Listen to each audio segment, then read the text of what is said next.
السلام عليكم ورحمة الله وبركاته. waxaan ka yaabay kolay aan waa ka yaabay kliibyadan aan TikTok ku soo arkay idinkana bal haldaa ila yaabteen wallahi ajaa'ib waay ilmaha hub la isku adeegsado may noqotay yaqay maxaa la isaga dhalay subhanallah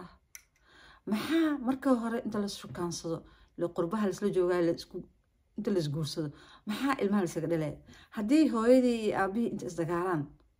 maxaa ilmaha masaakiinta saqiirada ah ee dhexbartanka inta la dhigo sidii maxaa hub la isugu adeegsanaa camal isaga dhiga ee hooyadan leedahay ilmahayga xoogo iiga qaatay aabihin leego ii soo turta halkaas ay soo dhigtay horta ilmo xoog Yurub lagu qaadan karo ma jirto taas horta aan waa diidana sababtoo nin ilmo xoog kaagama qaadan karo ina adigu u dhigto tiraad iga qabso ilmahaaga laakiin waa qalad ina ilmaha u dhigto xataa maxaa yeelay Soomaaliya adoo oynayo xoog lagaaga qaaday laakiin inta alxamdulillah ilaahay baa gaalkaaga soo qaado kugu biilay biil kugu siina waay marka aniga reasonka ilmahayga aan leeyahay wariya ard iga tag ilmahaaga wado ilmaha xaq yaa laga galin xaqi leeyahay xaram calaykum yaa aniga waalidkan is haysto wallahi waxa isku haystaan xataa ma ku haysto laakiin waxaan ku haystaa waxay tahay ilmaha saqirada ah masaakiinta ah maxaa hubkiyo kale isugu adeegsanaa waay sabab ilaahay ka baqa war Soomaaliya ilaahay ka baqa war ka daay ilmaha masaakiinta saqirada saan ay yeelaysiin ee aabahan uu leeyahay way ii soo daas halkaan ii soo dhigtay ee hooyadan leedahay ilmaha ma aanan soo dhigin wadanka waa ka soo baxay meeshan jooga igu keenay ilmaha gaalayo igu dhibin asaga iga qaatay bal idinka kaliibkan bal ila fiirsada kaliibada aan soo helay laba kaliibood waaye waa hooyadii dhashay iyo aabihii ilmaha dhalay bal labadan kaliib waa idin soo gudbinayay bal idinkana si fiican u daawada insha Allah Soomaali Maxamed aad iyo aad baan idin salaamayaa ciyaalka yararka oo qurquraha badan ma sha Allah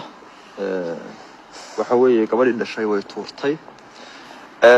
ha tuurta ma xumo gabadhii dhashay waxa ka sii daran taas waxa weeye reerkoodii iyo cid ay ka dhalatay ma la xiriiray kadibna waxay ugu yiraahdeen oo ugu jawaabeen war gabadhayda waad furtay anigana waxaan yani aan kala hadlayay waxa weeye in ciyaalku maadaama igu qorna ciyaalkanu midna igu qorna aniga maadaama ay ciyaalkii igu qornayn aba inay mantaqana igu qorto aba yani aba iyadu haysato taasan ka hadlayay laakiin wajiga wax baan kala kulmay ayadina saacad bay tiri waan tuuray mana ogola inay igu qorto mana ogola inay mantaqana ay qaadato marka waxa weeye waa nasiib darro هذا وحن تاجنا الآن بوليسي بهرتودي ما دام مني أفرتني ستة ساعة كبدنا أي مقنت هاي وأي كم مقنت هاي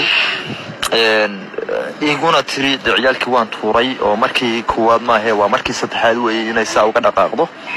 ويعني الفاميلي قد حتى اللي أجي هنا وحن سبيجي وأنجو أنصدي إن بوليس كلا سعودية أرنتها ويسود كنت هاي بريك مالنا لا يقبسنا يا لبده يدو مسؤولية ترى أيان قادنا وحيك حيسة ويل هراء ولا شيء أيك حيسة أي كاسو أيكو أن دعوتي كان أنا دعي وحوي ما تقنا يناديك أيانا يقدر أيكو أن دعوتي هذا بقى وحوي ما تقنا نسيب ترادو يعني أنا ما طلع بناه معها قبل وحوي نسيب ترادو مركيان كويس كودا غير كودا الله الله وحيقول شوابين warniyo gabadha waad furtay war haddaan furayaan waan reerkii la isku soo celiya ma wado aan manal u baahni aan laakiin muhiimadu waxa weeye ciyaalka ay dhashay ay haysato ay sanayn hadii ay tuuraso tii abooda ku qorto iyana micnihii gaala gacanta way gelinaya taas way iska indha saabeen run ahaantii de maanta xaalad halkaas ay maraysaa marka waxaan ka codsanayaa Soomaali weyn meel kasta joogtaan aynu hadda lisanada fiidiyoga si shaqeeysta meel kasta joogtaan waxa weeye mataqaana meel kasta galiya Facebook iyo YouTube iyo kasta galiya waxaan ka codsanayaa aan maadaama dadka Jarmalka joogo ma aqaanin family micnihii sharci haysta ma aqaani aan family sharci haysta oo dad waaweyn oo sharci haysta hadii aad garanaysaan Maxamed Cali Farisaabo hadii aad garanaysaan ugu soo xira hayla soo xiriireen si ay hadayba noqoto la dhacdo in micnihii la yiraahdo ciyaalka hadii kugu qortna waa la qaadanaya si ay ayagu aan ugu wareejiyo taas ayaan ka codsanayaa aan waan islaamay su'aal weyn meel kasta joogtaanayno waxa weeye mataqaana una soo daayay ciyaalka sireen A few moments later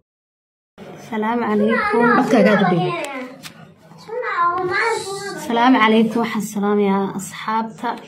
marka koobaad waxaan ahay hooyadii labada ciyaalka ee TikTok la dhaxwaday xaqiiqadana ilaahay baa og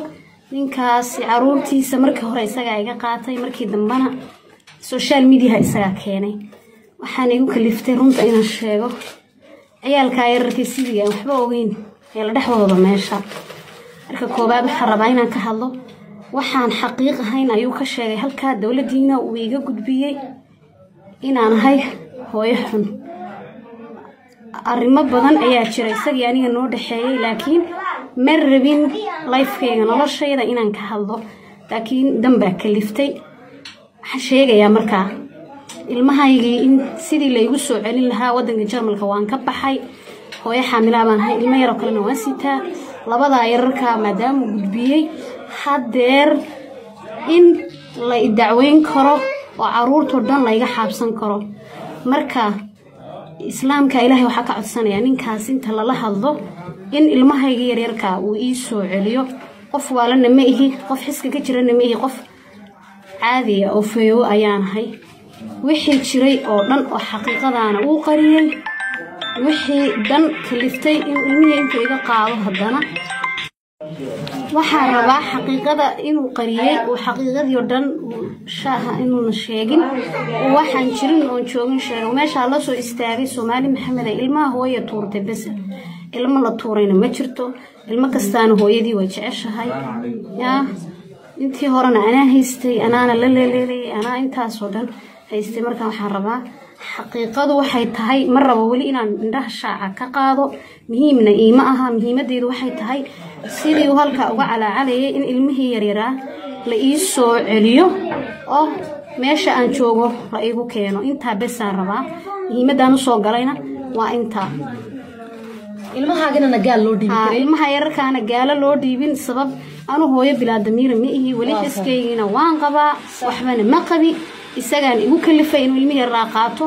khilaafkiisa iyo dhibkiisana ka fadhiyi kar waayay hadeerna inuu isa soo gadiyo oo TikTok soo dhex fariisto isaga bilaabay